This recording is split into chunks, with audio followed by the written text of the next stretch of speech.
नमस्कार दोस्तों, मैं डॉक्टर कुलदीप कुमार केकेसर आप सभी का बहुत बहुत स्वागत करता हूं एक नए बिंदु के साथ और एक नई कड़ी के साथ। तो साथियों, जैसा कि आप देख रहे हैं कि जैसे आप देख कर आए हैं, ठीक है ना, ऊपर बिंदु लिखा हुआ और जैसे यहाँ लिखा हुआ देख रहे हैं कि मैंने व्याख्याता बनने के लिए कितने घंटे पढ़ाई की। तो मैं यहाँ सिर्फ आपको यही नहीं बताने वाला हूँ, मैं आपको पहले ही स्पष्ट कर देना चाहता हूँ कि आज जो हम बात करने वाले हैं वो वास्तविक बात करने वाले हैं, कोई बनावटी बात बिल्कुल भी नहीं होने वाली है। मैं हवा में बातें बिल्कुल भी नहीं करने वाला हूँ। मैं आपको मतलब जैसे प्रेरित करने के लिए जो बड़ी बड़ी बातें बताई जाती है वो भी मैं आपके सामने बिल्कुल नहीं करने वाला हूँ। मैं छोटी सी स्वयं की कहानी बताना चाहूँगा साथ में कि किस तरह से मैंने तैयारी की थी और किस तरह से आप तैयारी कर सकते हैं। मैंने जब तैयारी की थी उस समय कैसी स्थिति थी और वैसी स्थिति में किस प्रकार की तैयारी की जा सकती थी और आप अपनी जो स्थिति है उसके अंदर किस प्रकार से तैयारी कर सकते हैं। तो जो वास्तविक चीज़ें हैं वही मैं आपको बताऊंगा, जो धरातल की चीज़ें हैं और वो आपसे जुड़ी हुई महसूस होंगी।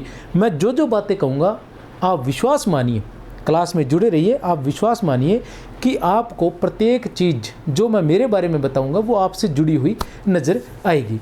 तो मैंने जो तैयारी प्रारंभ की वो कैसे प्रारंभ की और किस प्रकार मैं व्याख्याता तक पहुंचा था, ये सारी बात मैं बताना चाहूँगा आप सभी को, ठीक है।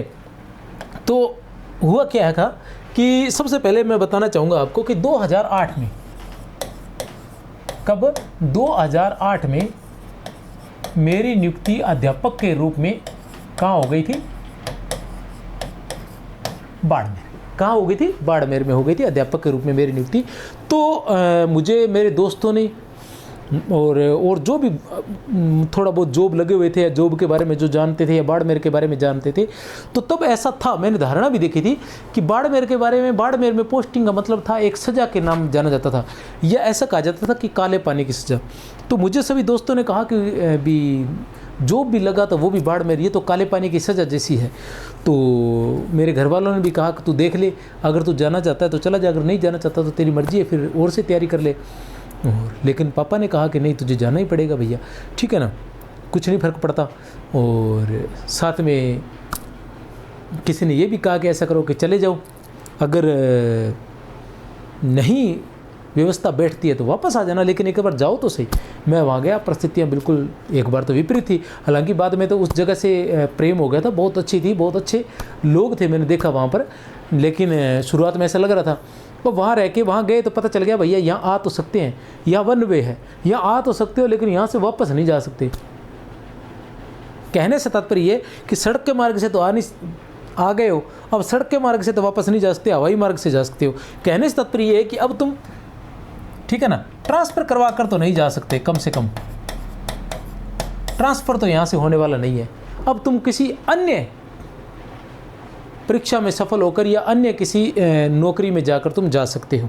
तो अब स्थिति क्या होगी कि अब अगर अध्यापक मैं हूँ तो अब मैं कौन सी जा सकता हूँ? या तो मैं वरिष्ठ अध्यापक बन सकता हूँ या फिर मैं बन सकता हूँ व्याख्याता, ठीक है ना। अब इन्हीं दो की क्वालिफिकेशन मेरे पास अधिकतर, ठीक है ना। तो अब फिर मैंने सोचा कि क्यों ना फिर व्याख्याता बना जाए। अब व्याख्याता बनने के लिए तैयारी शुरू की। अब तैयारी कैसे शुरू की ये आपके लिए जानने की बात है कि कैसे तैयारी की, किस प्रकार तैयारी की। अब मैं जॉब कर रहा था, घर से कितना किलोमीटर दूर था? 800 किलोमीटर दूर। कितना किलोमीटर? लगभग 800 या 700। श्री गंगानगर से बाड़मेर से भी आगे था काफ़ी, वो 800 किलोमीटर घर से दूर था। परिवार मेरा श्री गंगानगर में और मैं वहाँ जॉब कर रहा हूँ। अब आना और जाना लगातार। तो सबसे पहले मुझे ये पता चल गया कि यहाँ से आप बड़ी नौकरी में जा सकते हो, तो मैंने तैयारी शुरू कर दी। अब तैयारी के साथ साथ मैंने क्या किया वो भी मैं आपको बताना चाहूँगा। तैयारी के साथ मैंने क्या किया कि तैयारी शुरू कर दी और मुझे पता चल गया कि यहाँ से जाने का तरीका एक ही है कि बड़ी नौकरी लग जाओ। तो मैंने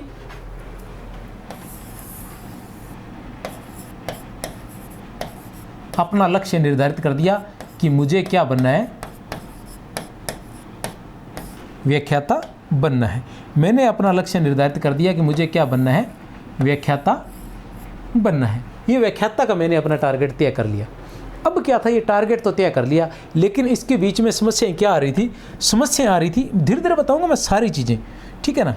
एक समस्या क्या आ रही थी की दूरी 800 किलोमीटर, ठीक है। और फिर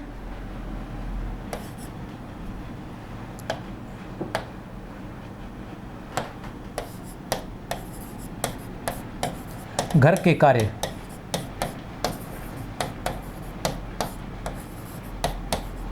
खाना आदि, ये जो विपरीत परिस्थितियां ना वो सब धीरे धीरे बताऊंगा मैं। सब पर ये परिस्थितियां बता रहा हूं, जो विपरीत परिस्थितियां थी, जो मेरे लिए बाधा थी, उन बाधाओं पर, ये ऐसी बाधाएं आपके लिए भी रहती हैं, आप घर से दूर बैठते हैं, जो भी है, जैसे घर के कार्य जो होते हैं उनके, वो बाधाएं आपके भी रहती हैं। तो ये सारी बाधाएं बताऊंगा और फिर मैं बताऊंगा कि इन पर कैसे विजय प्राप्त की जाए, मैंने कैसे की और आप कैसे प्राप्त कर सकते हो।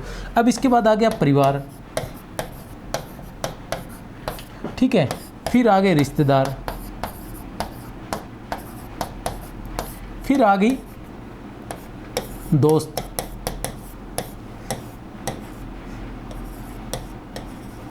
फिर आ गई इच्छाएं, ठीक है ना, और ये सारी चीज़ें जैसे, ठीक है ना।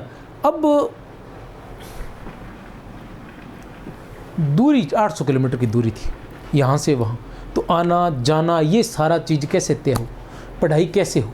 तो मैंने एक तय किया कि मैं जब वहाँ से निकलता था तो मैं जो भी बिंदु लेता था उन बिंदुओं की रिकॉर्डिंग कर लेता था, उनकी रिकॉर्डिंग कर लेता, और वहाँ से चलते हुए 800 किलोमीटर लगातार जब मैं सफ़र करता तो बस में लगातार मैं वो सुनता हुआ था। बहुत बार मेरा मन ये करता, बहुत बार मेरा मन विचलित होता कि गाने सुन लिए जाए, थकावट महसूस हो रही है, क्योंकि जैसे गर्मी, सर्दियों में सर्दी बहुत अधिक होती थी, गर्मियों में गर्मी बहुत अधिक लगती थी। जैसे आधा सफ़र जो है वो मुझे जोधपुर तक जो सफ़र था, बाड़मेर से आगे से लेके धोरीमना जगह थी, वहाँ से लेके जोधपुर तक का जो सफ़र था वो मुझे किससे तय करना पड़ता था, वो मुझे तय करना पड़ता था मतलब गर्मी के अंदर या सर्दी के अंदर। आगे तो चलो बस ऐसी बस मिल जाती थी जोधपुर से श्री गंगानगर तक। तो वो जो मैंने रिकॉर्डिंग की, बस मेन चीज़ यही है कि मैंने रिकॉर्डिंग की और वो सुनता रहता था। तो आप भी अगर दूरी पे रह रहे हैं या कहीं आना पड़ जाता है, कहीं जाना पड़ जाता है, तो ऐसी स्थिति में रिकॉर्डिंग करके रखें और ईयरफोन के माध्यम से उसको देख सकते हैं। आजकल उस चीज़ की ज़रूरत नहीं है, उस समय यूट्यूब पर इतनी क्लासें नहीं होती थी तो इसलिए मुझे वो देखना पड़ता था, तो यूट्यूब पर क्लास देख सकता था। लेकिन आज अगर आपका कोई कोर्स लिया हुआ तो आप देख सकते हैं, नहीं तो अपनी ही जो कठिन टॉपिक है उनको रिकॉर्ड कर लीजिए और उनको अच्छे से याद कर लीजिए। इस तरह से आप विजय प्राप्त कर सकते हैं और मैंने भी इस तरह से। अब घर के कार्य खाना आदि बनाना जो भी हो गया। अब घर के कार्य क्या होगा कि जब घर पे खाना बनेगा तो कार्य होंगे, अगर घर पर खाने नहीं बनेगा तो कैसे कार्य होगा। मैंने खाना बनाना ही बंद कर दिया, मैं सिर्फ होटल से खाता था, आप लोग टिफ़िन मंगवा सकते हैं, सक्षम है तो भी हो जाए, सक्षम हो चाहे ना हो, खर्चा उतना ही आता है। यहाँ समय की बर्बादी होती है। समय की बर्बादी क्या होती है, अगर खाना बनाओगे तो सब्जी लेने जाना पड़ेगा, मिर्च लेने, कभी मिर्च खत्म हो जाएगा, कभी आटा खत्म हो जाएगा, कभी कुछ खत्म हो जाएगा, और सिर्फ इतना ही। जब तुम ये सामान लेने जाओगे तो बाजार में तुम्हें कोई मिल जाएगा। अब कब कितनी बार मना करोगे, कितना का पत्थर रखोगे अपने दिल पर। कोई दोस्त मिल गया, कोई साथ का शिक्षक मिल गया, कोई सीनियर मिल गया, कोई उसके साथ कभी चाय पीने बैठ जाओगे, कभी कुछ और होगा, कभी बात करोगे, रास्ते में 10 आदमी मिलेंगे, 10 आदमियों के पास 5-5 मिनट भी रुकोगे तो 50 मिनट तुम्हारे वेस्ट हो जाएंगे। तो कहने से तात्पर्य घर से बाहर निकलते ये सब करना है तो तुम्हें घर से बाहर निकलना पड़ेगा, घर से बाहर निकलोगे तो तुम्हारा समय बर्बाद अवश्य होगा। मैंने ये बंद कर दिया। अब मैं क्या करता, अब इसके साथ एक बात और बता देना चाहता हूँ। सर्दियों में तो मैं एक ही टाइम खाना खाता था, एक ही वक्त 8 बजे रात को, बस फिर नेक्स्ट रात को 8 बजे, क्योंकि मैं होटल से खाना खाता था, सुबह खाना बनता नहीं था और जल्दी स्कूल जाने के चक्कर में 10 बजे तक खाना को होटल खुलता नहीं था, नया खाना बनता था, तो ऐसे ही दूध पी के चला जाता था और वापस आता 5 बजे आता, तब तक होटल बंद हो चुके थे, तो शाम का खाना तैयार होने लग जाता, सुबह का बासी खाना किस लिए खाना, तो फिर मैं 8 बजे तक तैयार हो जाता, 8 बजे खाना खाता था। लेकिन आप इस तरह से नहीं कर सकते। वैसे तो जो विद्यार्थी होते हैं उनको ज़्यादा भोजन नहीं करना चाहिए, ज़्यादा भोजन खाने से ज़्यादा नींद आती है और फिर नींद में पड़ने से याद भी कुछ नहीं होता, इसलिए कम से कम जितना कम हो सके हल्का भोजन ही लेना होता है। विद्यार्थी को कम से कम भोजन करना होता है, ज़्यादा भोजन की आवश्यकता नहीं रहती। तो आप भी इसके अंदर ऐसे कर सकते हो कि कम से कम जो बाहर के कार्य है उनको कम से कम करें, और जब भी करना पड़े, अगर मजबूरी है आप खाना बना रहे हैं तो हमेशा लिस्ट तैयार रखें, और एक साथ कम से कम 1 महीने का राशन आपके पास होना चाहिए, और कम से कम समय बर्बाद करें। और टिफ़िन लगवा सकते हैं तो बहुत बड़ी बात है, अपना टिफ़िन लगा लें और उससे खाएँ, टिफ़िन से भी खाएँ और हल्का भोजन करें, ठीक है, फ्रूट वगैरह, सलाद वगैरह। अब परिवार में क्या होता है, परिवार के बहुत से कार्य होते हैं जो करने पड़ते हैं, हमें हर किसी को करने पड़ते हैं। अगर कोई विवाहित है तो उसके लिए तो बहुत ज़्यादा हो जाते हैं, लेकिन यहाँ कुछ कार्य होते हैं जो ज़रूरी होते हैं, कुछ कार्य जो ज़रूरी नहीं होते। जो ज़रूरी कार्य है वो तो ज़रूर करें, ठीक है ना, लेकिन जो ज़रूरी नहीं है उनको इग्नोर करने की कोशिश करें। ऐसी स्थिति में परिवार में बहुत से सदस्य हो सकता है आपसे नाराज़ हो जाएंगे, ठीक है ना, उनको ऐसा लगेगा कि नहीं रिस्पॉन्सिबिलिटी जो है वो पूरी नहीं हो रही है। तो कोई बात नहीं, आप जो ये कार्य जो आपने टारगेट बनाया ये भी तो किसके लिए है, ये भी तो परिवार के लिए ही है ना। जब आप जीत कर आएंगे तो वो अपने आप खुश हो जाएंगे। मतलब आप हार कर आए तो आप कितना भी वर्क कर लीजिए, ये परिवार है, इसके लिए आप कितना भी काम कर लीजिए, कितना भी काम कर लीजिए। और काम करके क्या करोगे, काम ही तो करोगे ना, काम तो ऑलरेडी हो रहा है ना, ठीक है ना। लेकिन अगर तुम जॉब नहीं लगे तो इस परिवार के लिए तुम्हारा इतना बड़ा महत्व होने वाला है नहीं। लेकिन जॉब लग गए तो तुम इस परिवार के लिए कुछ कर सकते हो, नहीं तो तुम कुछ नहीं कर सकते। क्या करोगे, बिना जॉब लगा हुआ या बिना किसी के साथ कोई कार्य नहीं तो वो क्या करेगा, नौकरी नहीं है, पैसा नहीं है तो वो क्या करेगा परिवार के लिए, ठीक है ना। तो ये तुम्हारे लिए ज़रूरी है, ये किसके लिए कर रहे हो, परिवार के लिए। तो ये तुम्हें देखना है कुछ एक ज़रूरी कामों को छोड़ के। अब आते हैं रिश्तेदार। अब रिश्तेदारों के जाना करना आना ये तुम्हें क्या करना पड़ेगा, त्याग दीजिए।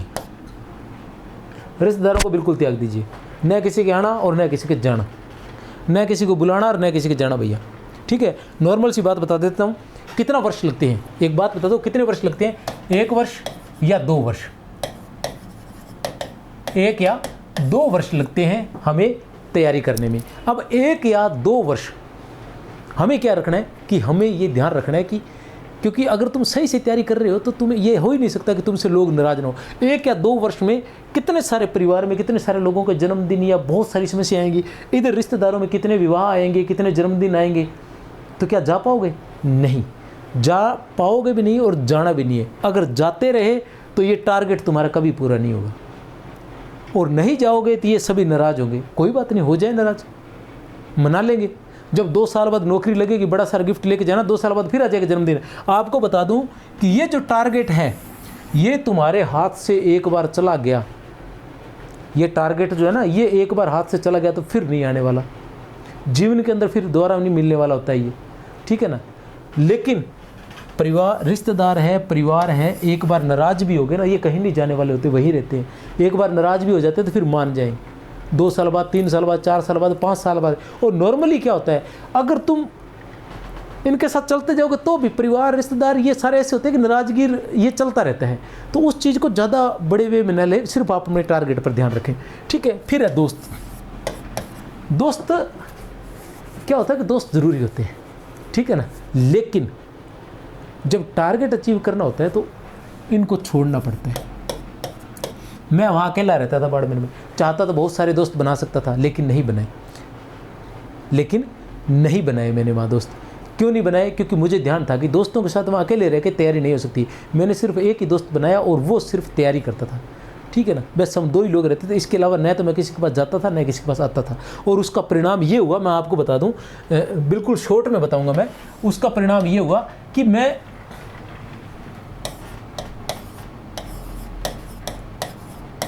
6 बार JRF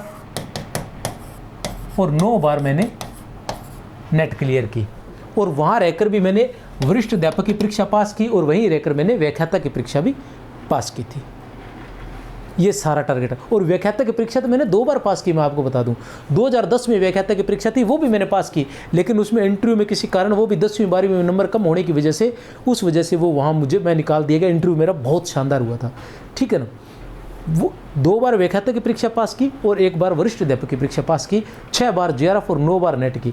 लगातार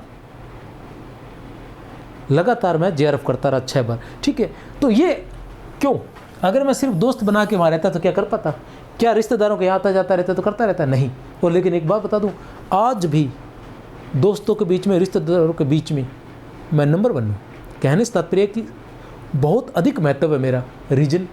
रीजन ये है कि मैंने टारगेट रखा, आज मैं उनके साथ रिलेशन अपने रख सकता हूँ, कोई समस्या नहीं है, इजी वे में। आज मैं उनके काम आ सकता हूँ, मैं सक्सेस हूँ तो मैं काम आ सकता हूँ उनके, ठीक है ना। तो ऐसी स्थिति के अंदर मैं उनके लिए कुछ कर सकता हूँ, मैं अपने परिवार के लिए कुछ कर सकता हूँ, उनकी इच्छा पूरी कर सकता हूँ, अपने रिश्तेदारों के काम आ सकता हूँ, अपने दोस्तों के काम आ सकता हूँ मैं।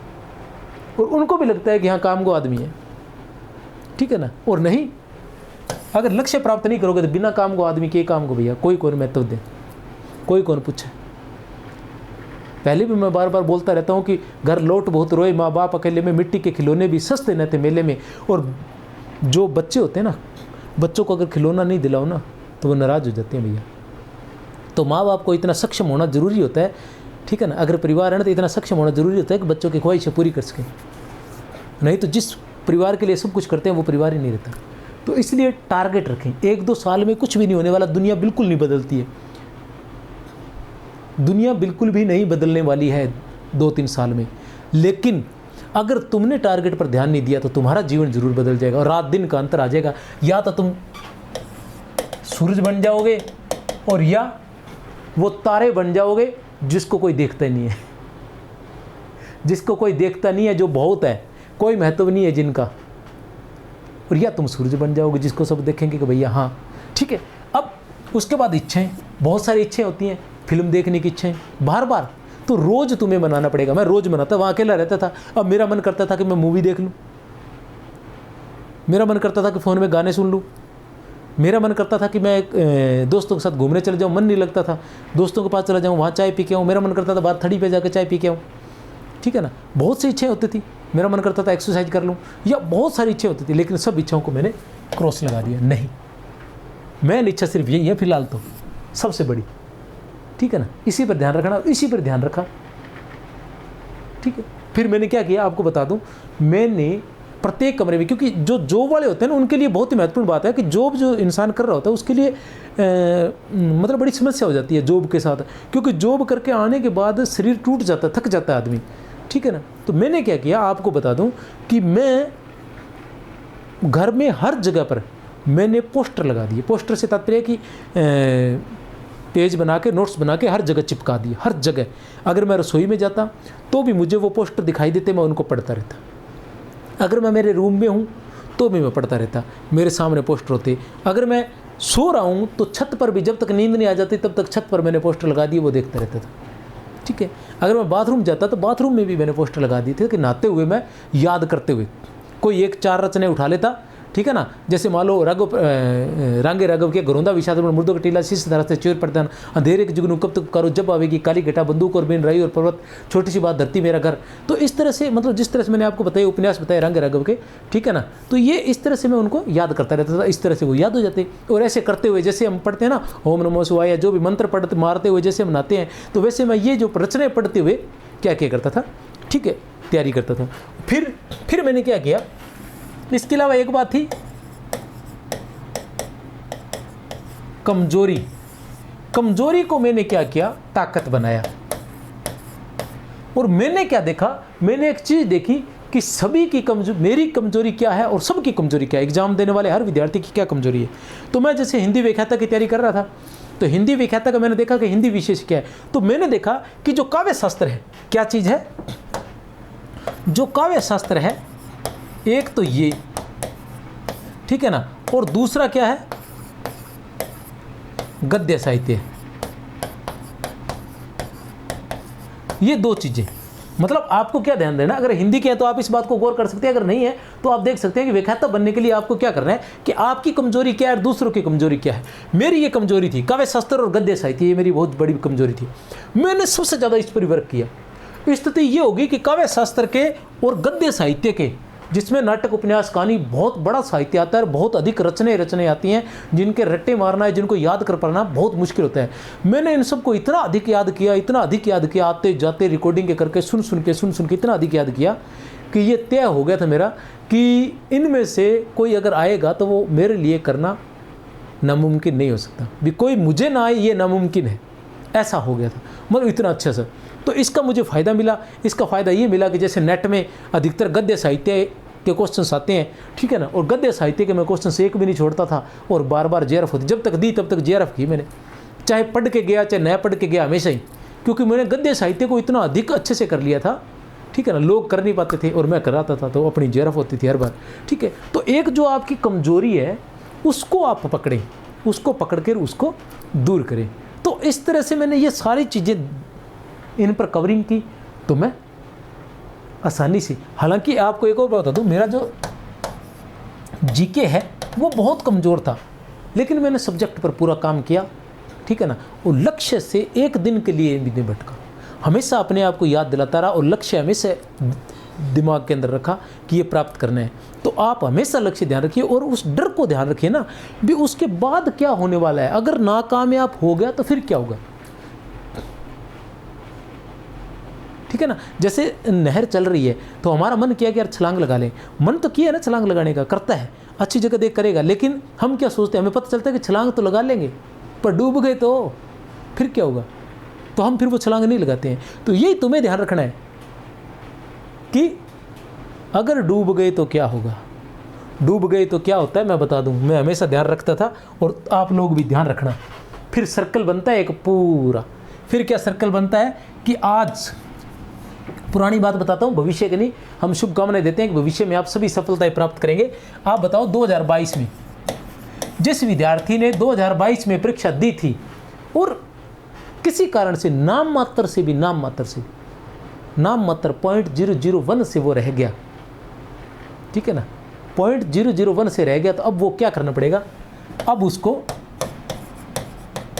1 वर्ष या 2 वर्ष, अभी तो 2 वर्ष हो गए, अभी तक तो आई नहीं, 2 वर्ष तक उसको भर्ती का इंतजार करना पड़ेगा, ठीक है। 2 वर्ष बाद कहीं जाकर भर्ती आएगी, 1 वर्ष में वो कहीं जाकर फॉर्म निकल कर उसकी परीक्षाएं वगैरह होंगी, फिर 1 वर्ष में जाकर उसको नियुक्ति मिलेगी, ठीक है ना। ये 4 वर्ष हैं, 4 वर्ष का सर्कल फिर से शुरू हो जाता है। 4 वर्ष उसे फिर से ताने खाने पड़ेंगे, 4 वर्ष फिर उसे अपनी सारी इच्छाएं मारनी पड़ेंगी, सारी इच्छाएं बार बार, क्योंकि बहुत मुश्किल होता है ना। दोस्त कह रहे हैं चलो घूमने चलते हैं, नहीं जाना, दोस्त कह रहे हैं मूवी देखने चलो, नहीं जाना, बाहर जाना, नहीं जाना, बाहर सत्संग चल रही है, प्रोग्राम चल रहा है, डांस है, शादी है, ब्याह है, जन्मदिन है, कुछ भी नहीं मनाना, सबको नाराज रखना है, जो भी कहेगा वो कहेगा ये सबसे बुरा है, ये किसी काम का नहीं है, सबकी नज़रों में बुरे हो जाना, ठीक है ना। फिर से 4 साल के लिए वो सारे काम, फिर से वो दर्द फिर से 4 साल के लिए सहन करना पड़ेगा। तो किसी के अंदर इतनी क्षमता है तो वो आराम से कर सकता है, और किसी में क्षमता नहीं है तो 1 मिनट के लिए भी वो व्यक्ति आराम नहीं कर सकता। किसी ने कहा है कि जिस व्यक्ति को जिसके सपनों में जान होती है ना, उसे नींद नहीं आती, और जिसे नींद आती है उसके पास सपने नहीं, भ्रम होता है, वो भ्रम को पाले पड़े बैठे रहते हैं। तो भ्रम न पाले, वहम में न रहें, ठीक है ना। सपने प्राप्त करने हैं तो सोना छोड़ दें। और पढ़ने का मेरा ये था कि कोई समय सीमा नहीं थी, पढ़ने की कोई समय सीमा नहीं थी, जितना कोई अंत नहीं था। सोने का ये था कि दिन में कभी नहीं सोता था, आपको भी बता दो, दिन में कभी नहीं सोता था। नॉर्मल इंसान पंखे के नीचे बैठ कर पढ़ता है, मैं पंखे के नीचे नहीं पढ़ता था, क्योंकि मुझे ऐसा लगता था कि पंखे के नीचे बैठ कर पढ़ूंगा, ठीक है ना। कूलर तब तक मैंने लिए नहीं था, पंखे के नीचे बैठ कर अगर पढ़ूंगा तो मुझे नींद आ जाएगी, इसलिए मैं बाहर बरामदे में बैठता था। गर्मी की बात बता रहा हूँ, गर्मियों में बाहर बरामदे में बैठता था ताकि नींद ना आए, ठीक है ना। और लगातार पढ़ता था। और नॉर्मली मैं पढ़ता था, आपको बता दूं, नॉर्मली सुबह 5 से लेकर और रात को 12 बजे तक पढ़ लेता था, सिर्फ 5 घंटे सोता था, इतना पढ़ता था। और एक बात और बता दूं, अब इसमें टाइमिंग क्या थी वो भी मैं नोट करता था।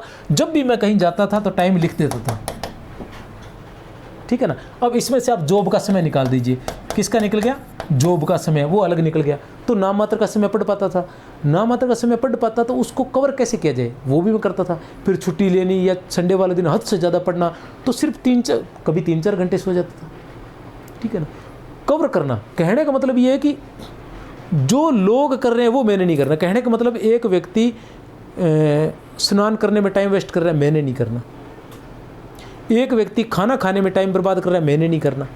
क्योंकि जो विद्यार्थी रूम लेके रात दिन तैयारी कर रहा है, उसका मुकाबला करना है अगर किसी काम करने वाले विद्यार्थी को, तो उस तरीके से करना पड़ेगा, ठीक है ना। वही मैंने तरीका अपनाया और वहाँ तक मैं पहुँचा। मैंने